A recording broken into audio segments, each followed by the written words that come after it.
Then on the count of three, let's all tell the engineer to blow the whistle. Ready? 1, 2, 3. Blow the whistle.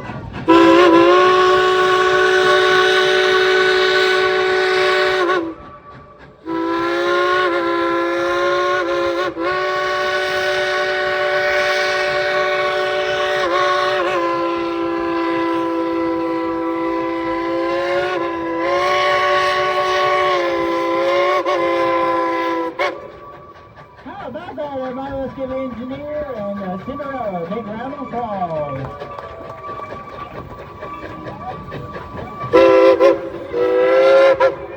That's our engineer and Cinderella saying, thank you very much.